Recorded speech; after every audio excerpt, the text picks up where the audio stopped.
So I was just checking on Sky News, and I see that we're on the ticker at the moment with 13 million people now received their first vaccination.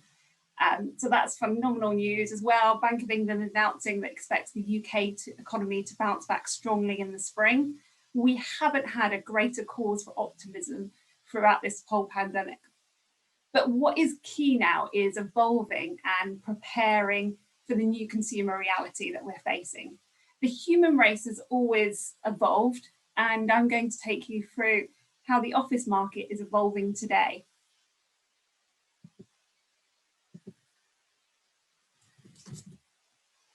You used to move office out of necessity, not choice. It was costly, it was complicated, it was time consuming, with a logistic nightmare. If you think back with this diagram to those cubicle desk times with faxes, paperwork, hardwire computers and phones as well. Now it's the other way around. Businesses are free to change workspaces with minimum expense and much less effort.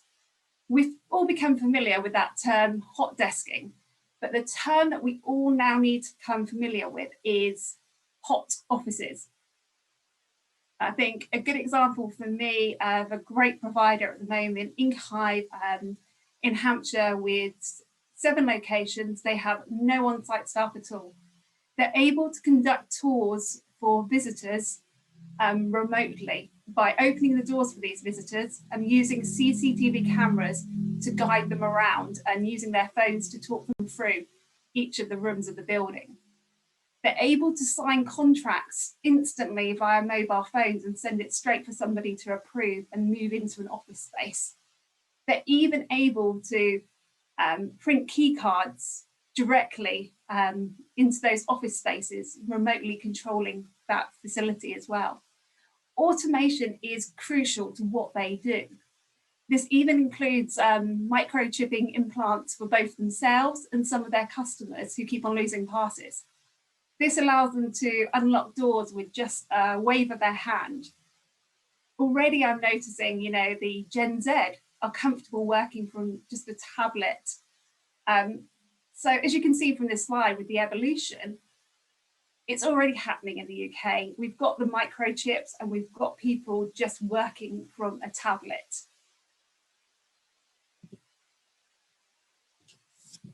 The fallout of COVID-19 in many ways has been a catalyst to reevaluate the role of the office. Consumers want to split their work between home and the office, meaning the office time is much more focused around collaboration, networking with colleagues, and meeting with clients. The way we interact with offices has changed, and office providers must embrace this change. The purpose for the office, for myself, I'm doing quite a lot of different work on it, is on a scale of convenience to destination as shown here. So if I take you through this model, the express one is much more if you think about a V-Works in the Village Hotel as a brand. It's much more about a touchdown space that you might go to every single day. It's less than 15 minutes away. It's very much primary catchment that it's targeting. It's about convenience, speed, and the value. So you can just have a change of scenery within your daily work life, that you can go to a different workspace to get that different vibe and use the facilities there. On the other side of the spectrum is very much the hub. This is what I would say much more for operators to think that their occupiers want that status and iconic location as their HQ. It's going to be much more about, say, people will drive or actually travel for longer than an hour to go to their big HQ and have that brand new experience. It's going to have showrooms, it's going to be wonder and wow factor. You're going to spend the whole day there. You might just go once a month to this office, but you're going to stay the whole day. You're going to socialize with your work colleagues. You're going to have loads of restaurants there.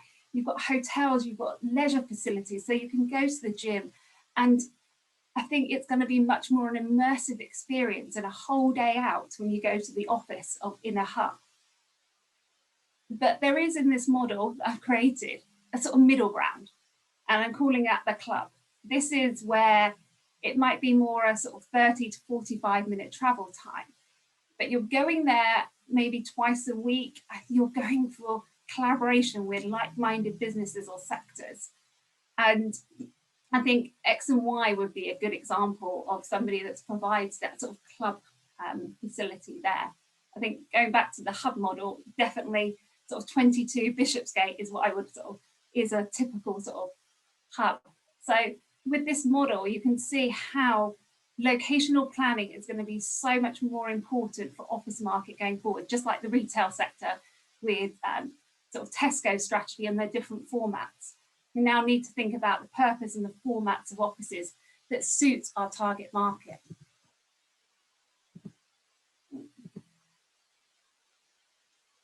In the pandemic, two emerging trends have converged. The decline of bricks and mortar retail has met with the demand for near-to-home working. The result is a convergence, is a revolution of the way we work.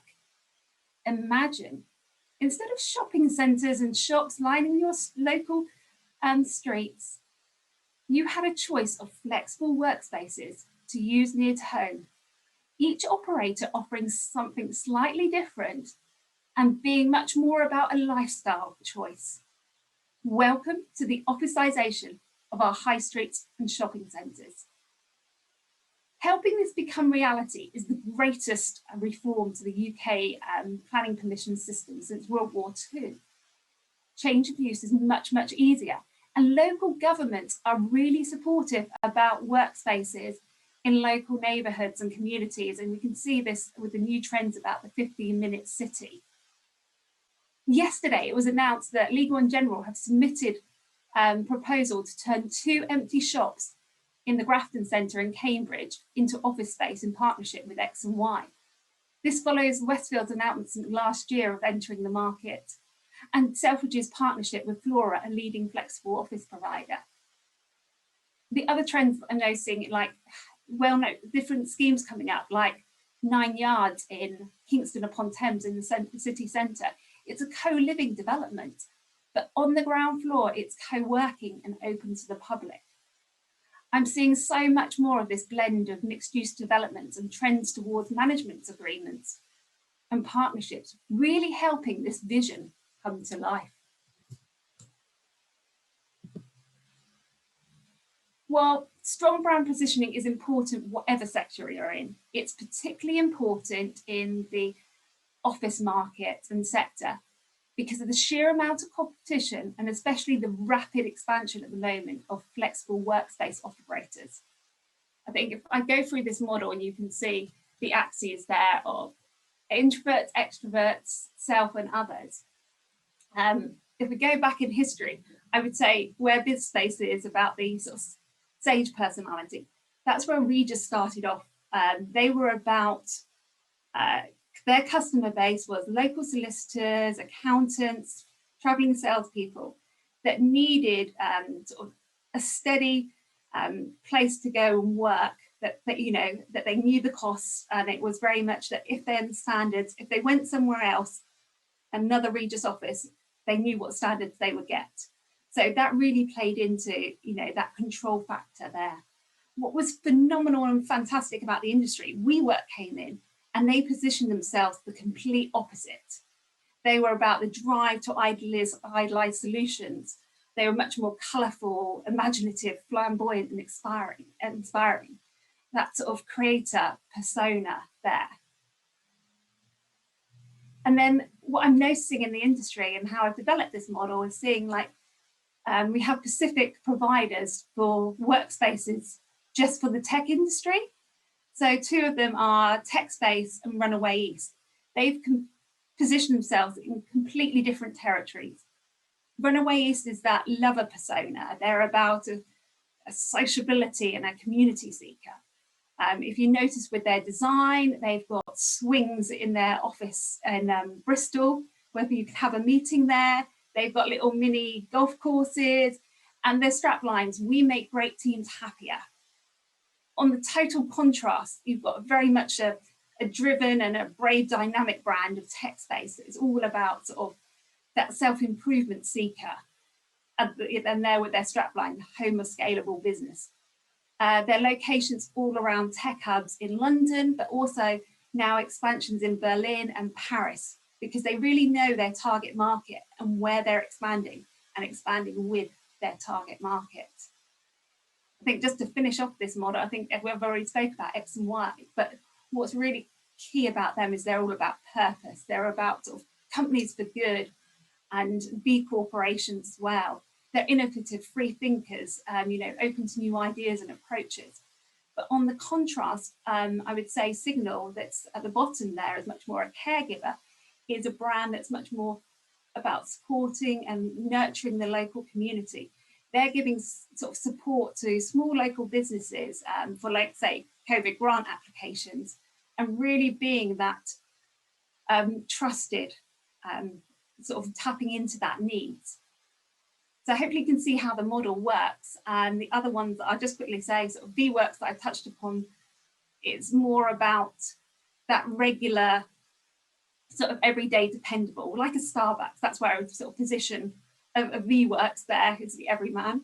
And then the other contrast is sort of the elitist version, that ruler, the Argyle Club, or it's American Express sort of black card. Think of that as branding there. I think that's more authoritative, powerful, you know, status orientated.